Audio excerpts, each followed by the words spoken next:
Hello, everyone, and welcome to Ashley Plans and Saves. I'm Ashley, and today I'm going to share with you my 2019 annual budget recap.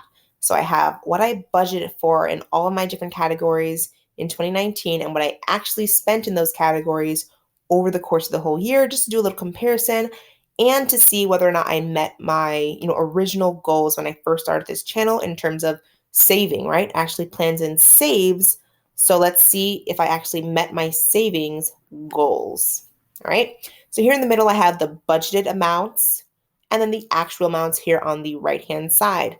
So for income, I budgeted to get $39,777, a couple $1,000s coming from after school, not really any miscellaneous income, but that's a pretty basic, like a standard amount based on what I knew. Actually, what I got is about $6,000 or so more, $47,065. My base pay was about $1,700 more than anticipated, mostly coming from changing my tax rate and like a small cost of living increase for the new school year. I nearly doubled what I was supposed to get for after school because I did work in September through December and I did not plan to work that originally. So that extra $3,000 was much, much appreciated. And then for some reason, I recorded $2,600 in miscellaneous income from credit card cashback, rolling over, a couple dollars or so from month to month and getting paid back for my sister and, cashing out from like Rakuten. It's like an online, it's like it used to be called Ebates, where if you shop on certain sites, you get a percentage of your order given back to you every quarter, things like that. So all in all, in all those different ways, I earned $2,600, and let me tell you, that money was spent really quick. But let's get into that when we get down to spending. For my bills, my fixed expenses, honestly, there's not too much of a difference. The real difference came with my rent. I planned only to spend about $9,900 on rent, but I spent $11,350 on rent. I underestimated how much my rent would be for my new apartment way back in February of 2019 or January of 2019. And then I also thought I would use my deposit towards some of my rent when I got it back from my old place, but I didn't do that. So, everything else is like under what I budgeted for, which is perfectly fine. Going to 2020, I'm hoping that it's more accurate, it's more in line with what I budget for, because that's the goal of fixed expenses, for them to be fixed. But I budgeted 12,582 and I spent 13,665. But as you can see, the percentage of my income that I spent towards these fixed expenses is on par. I budgeted 31.6% and I spent 29%. So nothing too crazy happening there. My spending, my variable expenses, since they're variable, you expect them to vary from month to month, but I did not expect them to vary this much. Groceries, I budgeted about $65 a week in 2019, so that would be about $3,380. I was like under budget in groceries. I only spent $2,434 over the course of the year. That's perfectly happy. I'm perfectly fine with that. I do a lot of meal planning, so I'm always happy when things are under budget, because that just means I'm really sticking to the meal plan and not just buying random food that'll just go to waste or things like that. Eating out, I budgeted only like $10 a month $10 a week for $520 for the year, just because, I don't really eat out that often, or I did it in the past because, like I said, I meal plan a lot, and that's something I do to like stay healthy and like have time to do other things and stuff like that. But actually, I went nearly double of that budget. I spent about $900 over the year, about $75 for the month, or for each month. And I'm not that upset by that, mostly because, as you can see, like my grocery budget was nearly $900 less. So going over budget by about $460 or so is nothing, because like the money had to come from somewhere, and it came from my eating budget. So, and also eating out just means I'm eating out with friends or family. I rarely just eat out by myself, or like order food just to eat for dinner or something like that, or for lunch. So I'm happy to spend more time with, the people in my lives, and that just means eating out a little bit more. That's fine. Households, I budgeted about $5 a week or $260 for the year. That was like less than half of what I needed apparently, because I spent about $500 or about $40 a month. So again, it's household stuff, personal items, things like that. So I mean, it's hard to say like, oh, that's too much because it's fine, I guess. So moving on to 2020, if you saw my annual budget, you saw that I decreased my groceries, not by too much, only $60 a week or $240 on an average month. I did increase my eating out a lot to $60 a month, and I increased my household to $30 a month, I believe. We'll sort of see how those numbers work out for me. But apparently, if I'm looking at these three very base sections of my spending category, groceries, eating out, household, I budgeted 4160 and I spend just in those three categories even less than that. So honestly, household, eating out, groceries, that's like interchangeable. Those are not my issues. What apparently is my issue is miscellaneous or like unbudgeted because I didn't budget anything for it. Um, I spent an extra $1,375 on miscellaneous things for about $125 a month. And when I saw that number, I was freaking out. But then I thought, hey, Ashley, what you do, which may not be the best thing to do, is you kind of merge a lot of expenses into one line item to make, things look prettier, I guess. So, for example, when I went to Texas in December, this became miscellaneous last Texas trip. And everything that I paid for Texas came out of miscellaneous. When my cousin had his wedding, anything related to the wedding, including the gift, came out of this miscellaneous slash wedding line item. When my cousin had her baby shower, and everything, including the gift, came out of this line item called miscellaneous slash baby shower. So it honestly isn't like me going out and buying like little random knickknacks that I don't need. It's buying gifts for events, going to Texas, visiting family, hanging out with mostly just family, honestly.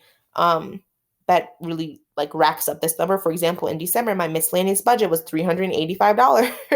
And I would say about $290 of that was from Texas. So I can't even be mad at this number because it's like, again, if it's a social event or time that I can spend with family and friends, it works. I mean, it's a good time. Um, this fund money short-term account is like something similar where I created the fund or the account or the fund when I got my tax return. I was like, oh, this will be money just for me to do what I want with it, not feel guilty. And like, I didn't plan for it in 2019 when I created my budget, but I was happy to have it because apparently I spent $923 over the course of the year in this fund. And I mean, there's that. Honestly, a lot of this extra money, this extra $2,000, it seems that I spent in spending came from my like miscellaneous income, apparently. So, listen, I found some way to make some extra cash and I spent it in a meaningful to me kind of way. It works out, I guess. But you guys, the real gem, the real point of this whole channel, this whole experience here is my savings and sinking funds. Because the reason I started this channel was when I realized in late 2018 that I had not saved any money that year, or virtually no money that year, even though, mostly because I was like burnt out from savings, I think. Like I was so hardcore saving from 2012 to 2018 from college, then grad school. Those, 6 years? I paid my way through grad school like 30 something thousand dollars out of pocket. I paid like $20,000 toward undergrad. Like I was saving any dollar I could.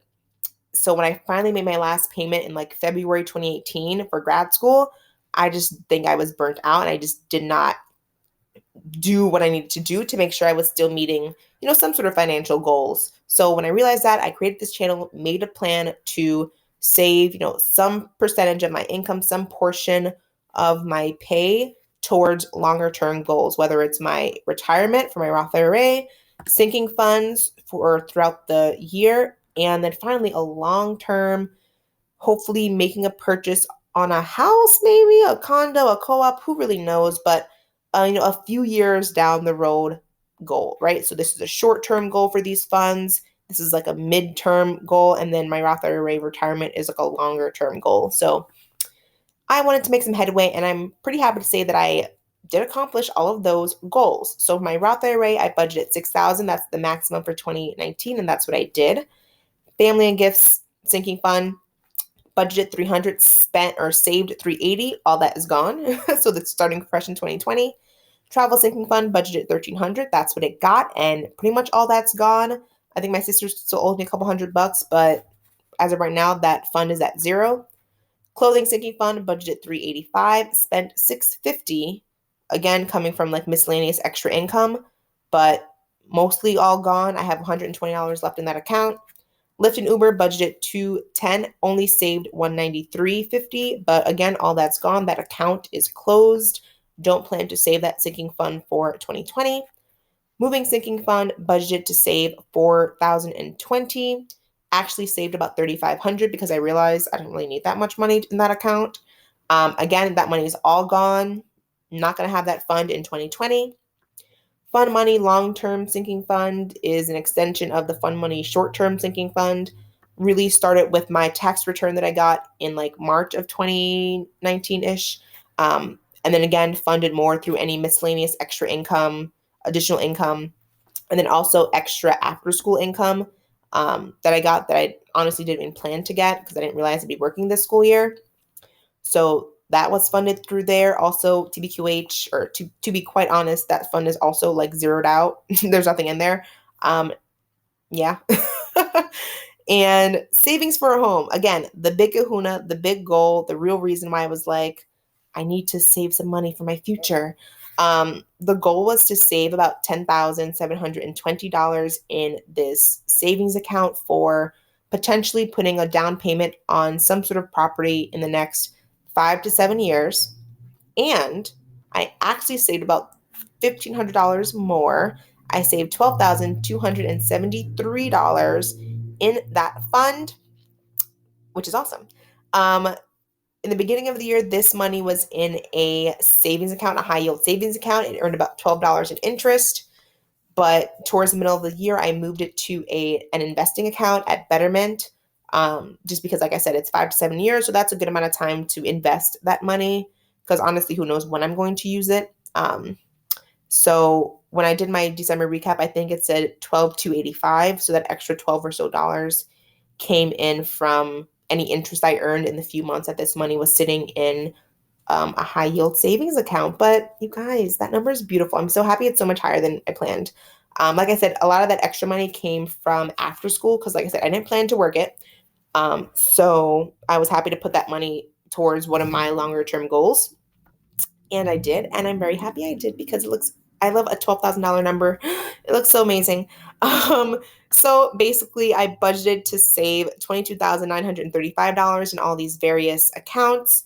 And I actually saved $22,924 or $25 in all of those beautiful accounts. And my savings rate was just about the same, even with the increased pay and even with increasing my spending. It was about 57 or so percent of my take home pay, which listen, that's a good rate. Like I'm not going to complain about that because I know in 2020 that rate is lower for me. So I can be especially happy in 2019, my first year really like saving for my future as opposed to saving for education. I can be really happy with that. So that is pretty much how my 2019 went. Like I said, it's a really good like turnabout compared to 2018 for me. And I'm really excited for what 2020 has to come just because like I feel like my fixed expenses will be more tight. I got to be much more aware of my variable expenses apparently. But through all of that, my sinking funds and my savings, that kept up what it needed to be. So another goal of mine for 2020 apparently is just to make sure my savings rate doesn't change. If I make um, more miscellaneous income, then I should try and keep the savings rate pretty on par to match, um, which will be, an interesting thing to think about because I don't really look at percentages that much, but I kind of like it, so maybe I will. I don't know, but I'm gonna stop talking. This is a long video. Thank you so much for sticking with it. If you have. If you enjoyed this video so far, please consider giving it a like. I would appreciate that. If you're interested in more of these budget videos, feel free to subscribe so you're notified when I post them. Otherwise, I hope you guys have a great 2020. Hope you guys are making some very motivational goals for yourself. Because 2020, this whole new decade, it's got to be, this has to be like the come up for all of us, right? It has to be where all of our things just fall into place and we're just feeling good. So I hope you're feeling good, and I'll just talk to you guys next time. Bye, guys.